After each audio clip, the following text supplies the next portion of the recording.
Pressure is growing now from progressive activists for some of the biggest unions in the United States to pull the plug on endorsements for President Joe Biden's re-election bid. The progressive magazine The Nation published a piece explaining how there is a growing movement to drop support for Biden if he doesn't cut off support for Israel. Our national correspondent Alana Austin has been digging into this issue. She joins us now live from the Capitol with the latest. Alana, good morning.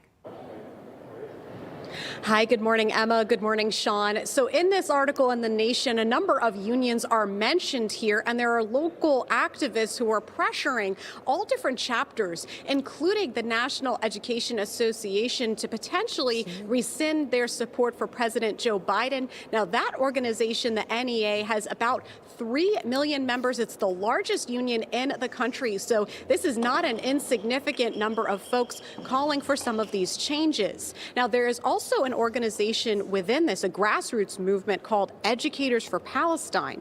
That has more than 1,200 signatories. And those folks are putting pressure on the NEA with pro-Palestinian viewpoints. And many of the folks in this group are comprised of teachers and educators, folks working in school systems, demanding sweeping liberal changes from the Biden administration. Now, this group says they will not support Biden's re-election campaign unless he backs a ceasefire, cuts off all sorts of military support and intelligence support to Israel, and offers much greater asylum to migrants. According to The Nation, this is an inner battle on the left with activism at the local, regional, and national levels. Since October 7th, we've seen massive anti-Israel protests, school walkouts, and other similar sentiments being expressed on a major scale, leading some on the right to fear for the safety of Jewish teachers and students. Now, I spoke with several conservative policy experts, specifically in the realm of education. Here's what Angela Morabito of the Defense of Freedom Institute had to tell me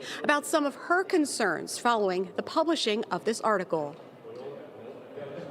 We're seeing just how much power these teacher unions think they should have in American politics and really in foreign policy. When you have these local teacher union chapters passing resolutions for a ceasefire or passing resolutions that are blatantly anti-Israel, these unions are not there for students. They're not there for parents. They're really not even there for their teacher members. They're there for money and power. Well, Emma and Sean, I reached out to the NEA as well as several of the other unions specifically mentioned in this article, but none of them got back to me. I reached out almost 24 hours ago, but still silence from some of these organizations. All right, keep asking those questions as you always do. Alana Austin, thank you very much.